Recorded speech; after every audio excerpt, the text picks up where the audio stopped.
Vă salut, dragilor! Iată-ne la un nou vlog.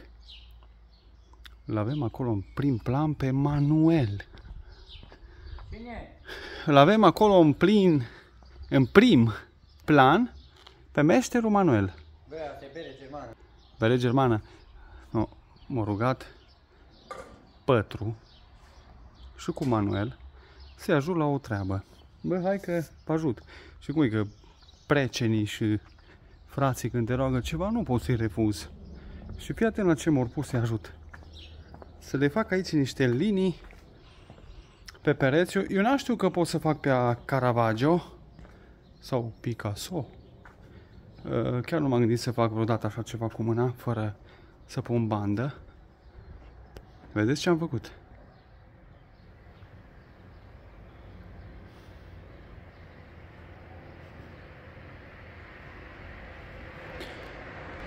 Deci asta fără bandă, fii atent. Cred că fiecare avem în noi niște abilități de care nu ne dăm seama. No. Și uite, am zis, mă, hai că vă ajut, că nu, ce-i de făcut? Și ce să vezi?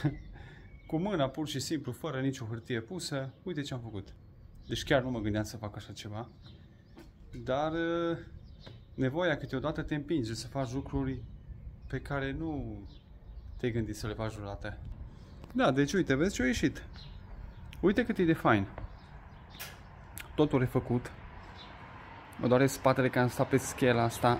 Au, dacă știam, nu vreau să-i ajut pe copiii ăștia, deja mi-e ciudă.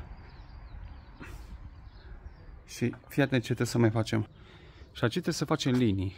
Tot la fel ca acolo, să iese tot verde. Îți dai seama? Și casa aia de acolo trebuie făcută, dar nu cu linii, doar vopsită. Dar n-avem ce face. Au, are o grămadă de lucru Manuel ăsta. Mă doare spatele puțin, nu am probleme cu spatele. Nu vă... Nu. Știi că toată lumea zice că îl doare spatele, Manuel. Pe care le întreb, bă, nu pot să te ajut că mă doare spatele, știi? E chestia aia, lasă, doamne. De ce să mai muncești, nu? Doare spatele toată lumea. Nu mă doare, dar Manuel, cum am stat toată ziua pe schela aia, știi? Am stat așa îndoit. Da, bine, nu-i problemă, că după o jumătate de oră mă fac bine. Mă îndrept. Nu vă place ce? Aici au fost scânduri. De la jumătate în sus au fost scânduri. Cum începe triunghiul așa de jos, da? Până sus au fost scânduri și după aia am refăcut tot. Uite, vezi ce fain arată. Fii atent.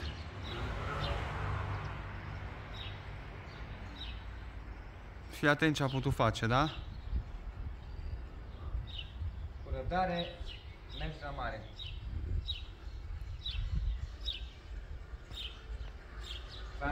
Deci casa asta arăta jalnic. Și uite ce am putut noi face, ca să vedeți. Cu ajutorul lui Dumnezeu, bineînțeles, deci nu așa.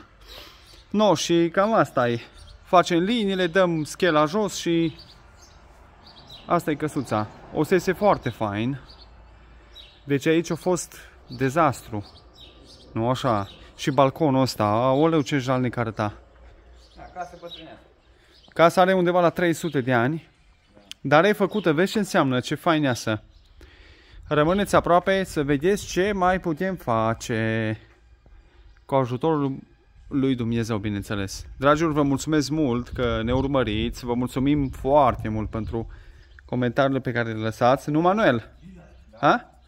Vă mulțumim mult pentru like-uri. Mulțumim că sunteți alături de noi. Abia aștept să ne întoarcem la cabana minunată. Deci nu mai pot. Pur și simplu. În vacanță, da? Auzi că vă primește Manuel în vacanță la el. Are unde vă culca. Da, deci vă mulțumesc pentru că sunteți alături de noi și rămâneți cu bine, oameni buni. Ne vedem la următorul vlog. Multă sănătate să aveți!